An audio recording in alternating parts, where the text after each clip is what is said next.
Tonight, the Premier says no to banning duck hunting, triggering tensions within the party and on the crossbench.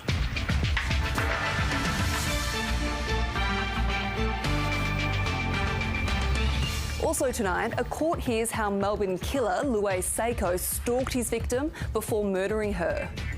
A Chinese property giant goes into liquidation, owing creditors almost $500 billion. And Yannick Sinner celebrates his maiden Grand Slam after another 5-set thriller at Rod Laver. Good evening, Bridget Rollason with ABC News. Premier Jacinta Allen has ignored many of her Labor colleagues by rejecting a recommendation from Parliament to ban duck hunting in Victoria. Instead, the controversial sport will face tougher rules and harsher penalties under a new plan signed off at a divided cabinet meeting this afternoon. The decision's angered many and is set to cost Labor a vital crossbench vote needed to pass contentious laws. Here's state political reporter Richard Willingham. The guns will not be falling silent on Victoria's wetlands. It is gutless, it is spineless, it is shameful. Opponents of duck hunting thought 2024 was their moment after a cross-party parliamentary inquiry chaired by a Labor MP last year recommended duck hunting be outlawed. It's a view backed by many Labor MPs and ministers. I am fundamentally opposed to duck hunting. I remain vehemently opposed to duck hunting. But it wasn't enough to convince long-time hunting supporter Jacinta Allen and her government. There are many things that I don't enjoy personally. Duck hunting is one of them. But I can't sit here to tell Victorians how to live their lives. But Labor will introduce tougher rules, including mandatory training and harsher penalties. No amount of anything will stop the terrible suffering of these ducks. A record 10,500 submissions were made to the inquiry, and it was the catalyst for confidence that the hunt would end. To fly in the face of all that evidence and expertise is a real slap in the face to Victorians who want to see this barbaric practice ended in Victoria. Labor had been under pressure from key construction unions who threatened to walk off the job if the sport was banned. Labor insiders are aware that banning duck hunting risked alienating traditional suburban blue-collar workers. For a long time there, I thought we were done. But through the help of a lot of people, with the unions, with the associations, with a lot of Labor MPs, and I did what I could, we got there in the end. Some Labor MPs are furious with this decision. They thought a ban on duck hunting was a done deal, and the impact may be long-lasting outside the caucus. Labor has worked closely with the Animal Justice Party in the upper house on contentious laws. That productive relationship seems headed for divorce. They've shown the worst of themselves and now they'll see the worst of me. Hers is a vote that Labor may desperately need. Richard Willingham, ABC News, Melbourne. A grieving mother has labelled her daughter's killer as an evil beast as she stared him down during a tense hearing in Melbourne's Supreme Court. Today there were confronting details about how Rollason stalked his victim, Celeste Mano, before breaking into her house and stabbing her to death with a kitchen knife. And a warning, some details contained in this story are distressing. Seething with anger and marked by grief, Celeste Mano's family came to court to honour a beloved young woman and to unleash their fury on the obsessive, dangerous stalker who took her life. Prosecutors say Miss Mano was stabbed 23 times at her home in Melbourne's north in 2020. In the middle of the night, killer Rollason used a hammer to smash through a window and then attacked her with a kitchen knife. Aggie DeMuro rushed in to help her daughter, but it was too late. "She was my baby, my beautiful sweetie," Miss DeMuro told the court. "What did you achieve? Look at me," she screamed at the killer. "You are a beast. You're an evil, repulsive, demonic beast." Rollason was ambitious enough to try to carry out his own cross-examination of a prosecution witness, but the killer's confidence crumbled when confronted by Celeste Mano's mother. The killer began striking himself repeatedly to the side of the head and could barely meet her gaze. The court was told how Sacco stalked Miss Mano for months, undeterred by an intervention order and her pleas for him to stop. He'd become infatuated with his former colleague and bombarded her with messages on Instagram a week after he was sacked from his job. "This obsession I have with you, which is a crush, is an addictive and destructive feeling," he wrote to her. "I would really appreciate it if you could stop contacting me," she replied. But he didn't, and carried out the horrific murder after discovering where Celeste lived. Sacco's pre-sentence hearing continues tomorrow. He's facing a potential life sentence for the murder. Christian Silva, ABC News, Melbourne. They were the murders that shocked the nation and left South Australia reeling. Now, after a quarter of a century, one of the 4 men convicted for his part in Australia's worst serial killings, the Snowtown murders, appears set to be granted freedom within months. Still haunted by the horrific crimes, the victims' families strongly oppose Mark Hayden's release. James Wakelin has this exclusive Stateline investigation. These are the faces of the victims of the so-called Snowtown murders. For every face, there are families that will never fully recover from what was done to their loved ones in one of Australia's most notorious serial killings. They've suffered and continue to suffer unimaginable trauma. Now, almost 25 years after his arrest, one of the perpetrators is set to be freed. Mark Hayden, whose wife Elizabeth was one of the victims, will complete his 25-year sentence in May. The court has imposed a sentence. Once that sentence is complete, then he would be released from custody. While his fellow accused, Robert Wagner, John Bunting and James Vlasakis, were convicted of murder, Hayden, who is now 65, was only found to have assisted the offenders, not to have been actively involved in the killings. It's a very universal view. They would prefer he was never to be released. The horrific crimes were uncovered by detectives who found decomposing bodies in a bank in Snowtown, 150 kilometres north of Adelaide, in May 1999. In total, 11 people were murdered over a 7-year period. Hayden was given a non-parole period of 18 years and he's applied twice to be released, and it remains possible that he could be paroled even before he served his full sentence. His institutional behaviour has been very good. He's been easily managed. He hasn't presented problems. The South Australian government is now considering its legal options. And if it's possible, impose whatever conditions that the court deems fit on Mark Hayden. James Vlasakis, who was convicted over 4 of the murders, can apply to be released next year, but the main offenders, Bunting and Wagner, have been told they will never be released on parole. James Wakelin, ABC News. Fears of a wider regional war in the Middle East have escalated after 3 US troops were killed by Iran-backed militants in Jordan.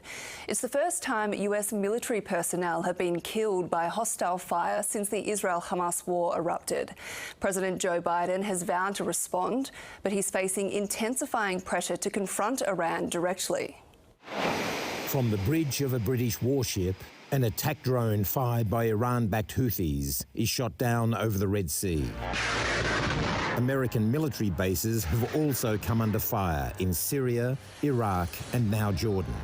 This latest strike killing at least 3 US soldiers. We lost 3 brave souls in an attack on one of our bases, and we shall respond.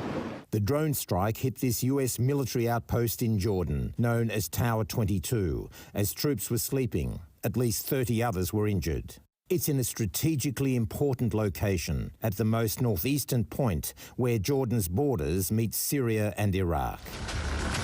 A group of Iran-backed factions known as the Islamic Resistance in Iraq has claimed responsibility for previous attacks in the region. This is the tipping point. So 3 US soldiers' deaths is important. The US will have to respond even more strongly than it's done to previous attacks. And that will present dilemmas for both Baghdad and Tehran to respond in turn. Threatening to put a match to a Middle East tinderbox, juggling multiple crises. Iran-backed Houthi militia have been boarding and seizing international ships for months in the Red Sea. Now they're hitting them with drones and missiles. Retaliatory British and US airstrikes in Yemen doing little to deter the militants. After the first deaths of American troops, fears are growing over the risk of a wider war. John Lyons, ABC News, Jerusalem. Police are investigating if a fire at a new tobacco shop in Bendigo is linked to a turf war between organised crime groups in Melbourne. Emergency services were called to Hargraves Mall after a car rammed into the Free Choice tobacconist shop around 4:30 this morning, sparking a blaze. No one was injured. Detectives say the incident is being treated as suspicious and are investigating possible ties to a recent string of arson attacks on Melbourne tobacco stores. Bendigo locals say they're shocked by the attack. Now this poor bloke has just started up a brand new business, has got nothing. He's gone. He's got to start again. And it's just a sad thing for Bendigo. Jehovah's Witnesses committed to reporting every case of child sex abuse to police during the Royal Commission. But it can be revealed the church is still dealing with historical abuse cases with their own investigations behind closed doors. It's prompted one survivor to call for that to change. Kezia Witten fears the Jehovah's Witnesses are still hiding child sexual abuse. You're a survivor every day you survive. The 34-year-old from regional Western Australia grew up in the Jehovah's Witnesses faith, which believes Armageddon is imminent. But there was a far greater threat inside her family home. About 3 decades ago, aged just 5, Kezia Witten was sexually abused by her brother, Joel Witten, who was over 18 at the time. He should have been hurting for me, not hurting me. Nothing like that should ever happen to a child, ever. It left her with deep emotional scars and trauma. I was pretty committed to killing myself. Kezia confronted Joel later in life, and he confessed to the Jehovah's Witnesses elders in 2018, following the Royal Commission into child sexual abuse. But the elders chose to conduct their own investigation and not report the matter to police. This was despite the faith group committing to report child sexual abuse during the inquiry. Kezia then decided to report the matter to police herself after having a child of her own, and Joel pleaded guilty and was jailed late last year. The Jehovah's Witnesses didn't respond to all questions, they say, to protect the privacy of those involved, but say they regard child abuse as a crime and abhorrent sin. WA's mandatory reporting laws don't require religious organisations to report historical abuse, which occurred before 2022, even if the survivor is still currently a child. It's something survivors like Kezia Witten want changed, but the state government says the laws were not intended to address historical abuse. With her abuser now jailed, Kezia has started making candles to help her find the light in her life. I think it's knowing that you're a lot more than what hurt you, instead of letting it consume you completely. She says other survivors shouldn't give up hope. Brianna Fiore, ABC News. And if you or someone you know needs help, contact Beyond Blue by phone or their website or Lifeline on 13 11 14. Coming up on 7:30, Sarah Ferguson returns for 2024 and is joined by US Senator and former presidential candidate Bernie Sanders. What's at stake for America if Donald Trump wins the presidency? Everything is at stake. There are struggles about whether or not nations will remain democratic or move toward oligarchy, move toward autocracy. And certainly if the United States moves in an authoritarian way, it will certainly send a signal to every country on earth that that's the future of politics in this world. The world's most indebted developer, Chinese property giant Evergrande, has been ordered into liquidation, owing nearly $500 billion to creditors. The order's likely to send ripples through China's crumbling financial markets as policymakers scramble to contain a deepening crisis. Evergrande, once China's biggest real estate firm, overbuilt and overpromised. Developers powered the real estate boom that boosted the Chinese economy. But now it threatens to stall the country's economic recovery. A winding up order has been issued. All of their assets have been suspended. Evergrande was believed to be a strong investment for middle-class families, hoping property was a safe place to keep their money. But it was not safe. Property prices fell and Evergrande came under pressure as the Chinese government cracked down on the enormous amount of borrowing in the property sector. A huge number of apartments remained vacant. These 14 buildings in southern China, constructed by Evergrande, were never completed. The worry is hundreds of thousands of Chinese families not getting the flat they thought they were going to live in. Evergrande first defaulted in 2021. It gained the notorious title of most indebted property developer in the world, owing to mind-blowing debts of around $500 billion, sending shockwaves through global financial markets. It tried to seek a new debt restructuring plan with creditors. 2 years in limbo until today. A Hong Kong court has ordered the company be wound up, the judge declaring it was time to say enough is enough. If you were holding on to one of these big property companies thinking that the government somehow was going to step in and underwrite issues, the reality is they're not. Evergrande can appeal this order, a move that would drag out an already long and complicated process. Kathleen Calderwood, ABC News. 2 climate activists have been arrested for throwing soup at the Mona Lisa in Paris. A crowd looked on in surprise as 2 women crossed a security barrier and hurled food at the famous artwork. They yelled slogans advocating for a sustainable food system before being arrested.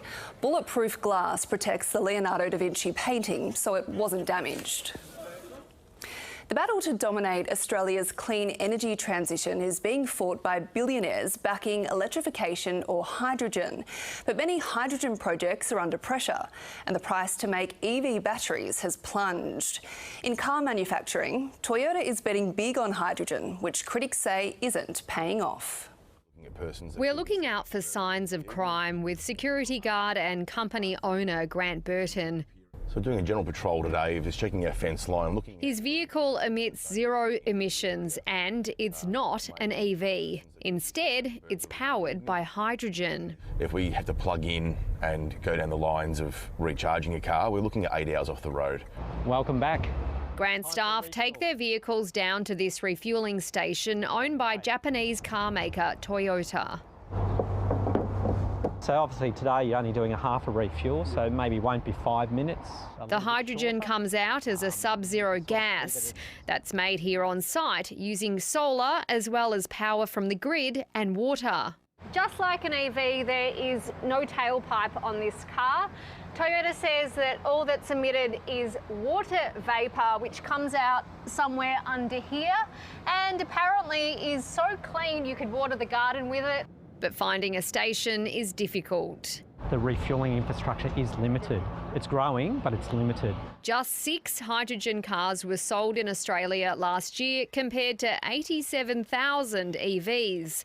Energy economists say that even in Japan, where the government is pushing hydrogen, these cars aren't taking off. The companies that made a big bet on hydrogen vehicles, I think, are a little bit reluctant to let go of the sunk cost. She says filling up one of these cars will never be as cheap as charging an EV. You need to be able to make electricity to make the hydrogen really, really, really cheap.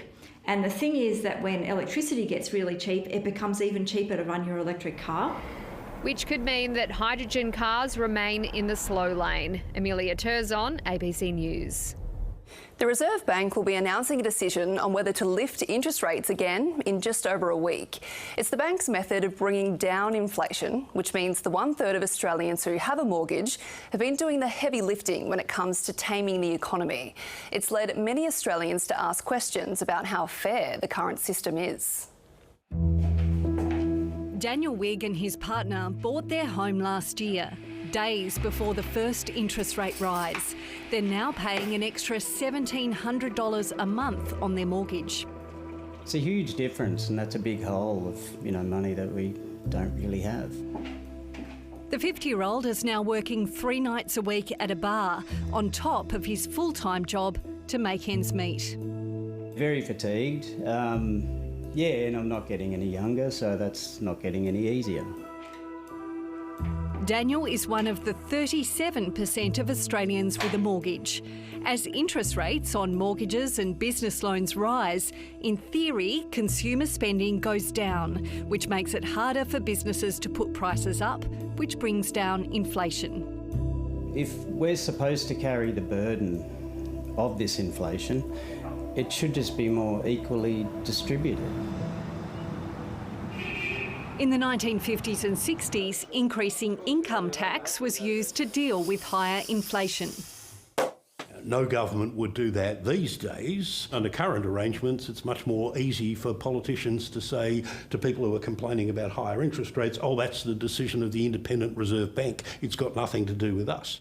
It's been suggested using superannuation contribution increases to bring down inflation would impact a broader spread of the population and benefit individuals rather than the banks. But there are some practical problems.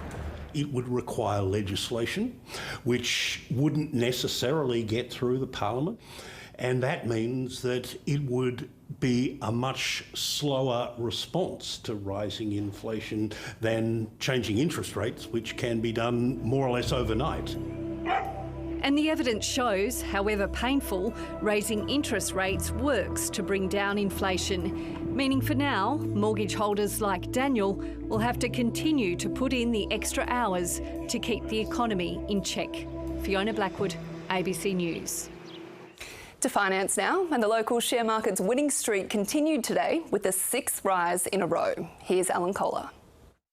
Woolworths shares went backwards a tiny amount while Coles went up after Woolworths said that things are really tough in New Zealand at the moment, so it's writing down the value of its Kiwi business by $1.5 billion and also booking a loss of $200 million on the value of Dan Murphy's. But these are book entries, not actual cash, so investors weren't too bothered.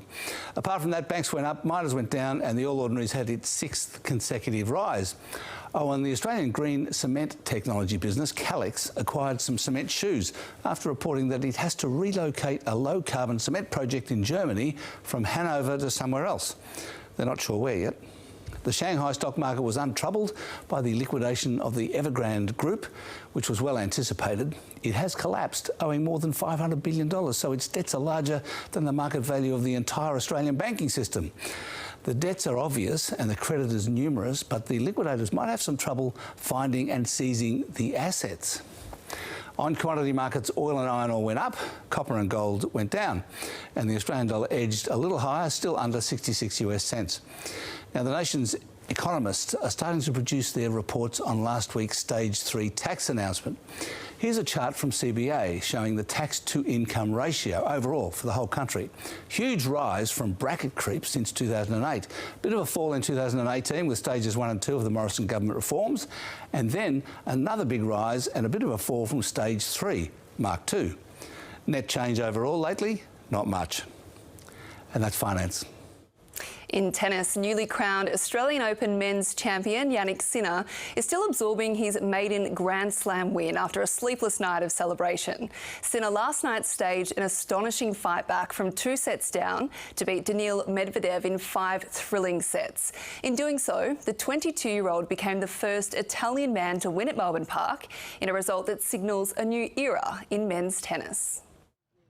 Bleary-eyed but calm and content, Jannik Sinner held a Grand Slam trophy for the first time, just hours after the most significant milestone of his young career.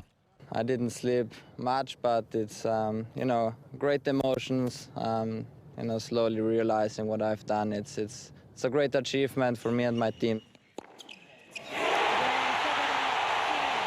Sinner seals the deal with an epic comeback. Victory in the most unlikely of circumstances. An early finish appeared certain when Daniil Medvedev controlled the opening 2 sets. And Medvedev taking charge of this final. But a steely Sinner showed composure beyond his years. And he's got it.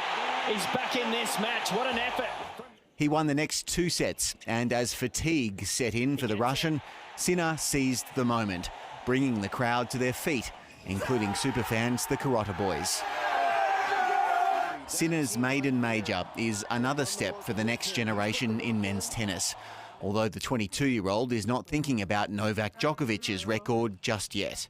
I'm just happy that I have this trophy for this year, and then we see what's coming. For Medvedev, it was 3rd time unlucky in Australia. I wanted to win. I was close.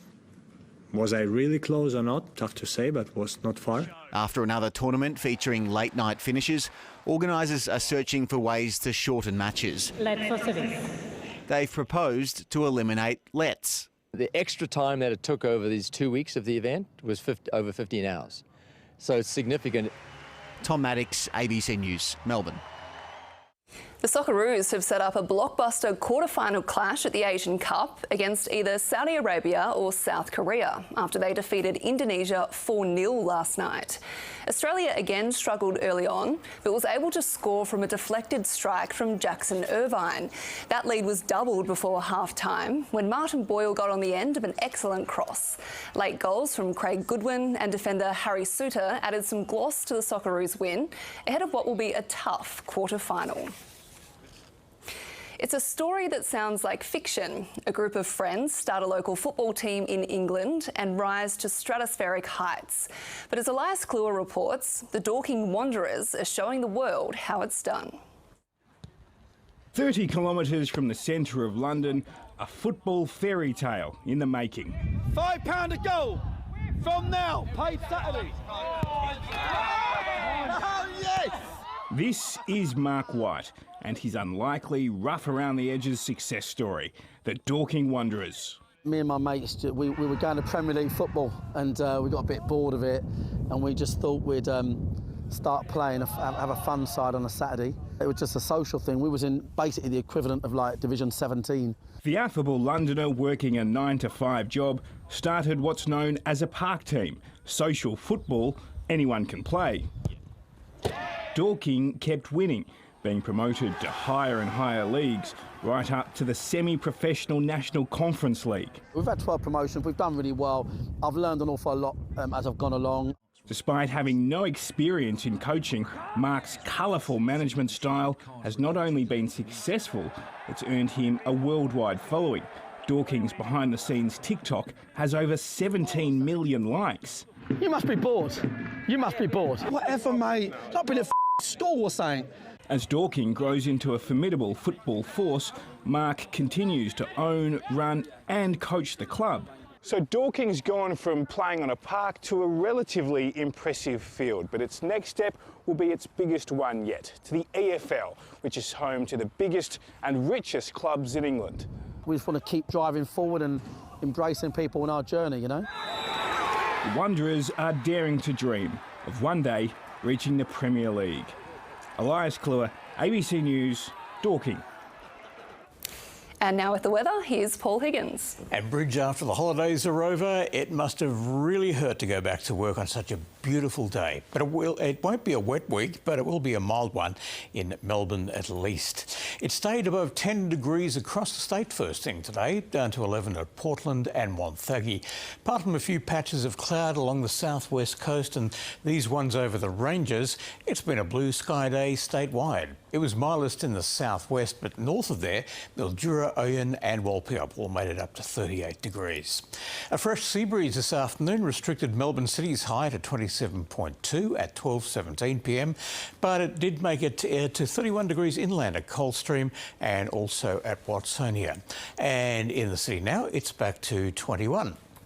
Brisbane has been uncomfortably muggy for days now with near record amounts of moisture in the air, so there's likely to be some heavy rain there over the next few days. More rain has been falling over Queensland's outback in the west with ex-cyclone Kirrily, and a weak cold front is crossing Tasmania.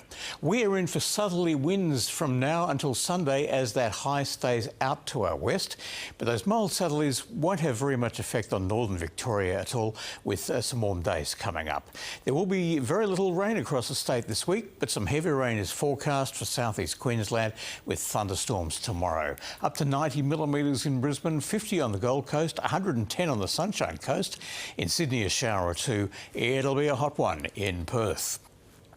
Back home, we could have a light shower or drizzle in the south in the morning with this cloud around and some afternoon showers popping up on the eastern ranges. It will be a cloudy morning in the south. That'll give way to a mild, mostly sunny afternoon, 22 at Warrnambool, but hot and sunny across our north, 36 at Albury, Wodonga and Wangaratta, and southerly winds. On the bay, a southeasterly wind tending southerly late in the morning at 10 to 20 knots. Well, cool and clear in Melbourne tonight, a low of 16. We're heading for 24 tomorrow. That's 3 degrees degrees cooler than today. We'll have some cloud around in the morning, maybe some drizzle as well, but a mostly sunny afternoon with a southerly breeze. Cloudy skies Wednesday 22. To kick off February, Thursday will be partly cloudy 25. Back to 22 again on Friday, partly cloudy. Then a sunny weekend. Saturday 26 with a southerly breeze, but 34 Sunday with a north wind. There will be a cool change during the day, so 22 Monday and a possible shower bridge. Thanks, Paul, and that's it for tonight. Sarah Ferguson is next with 7:30. Good night.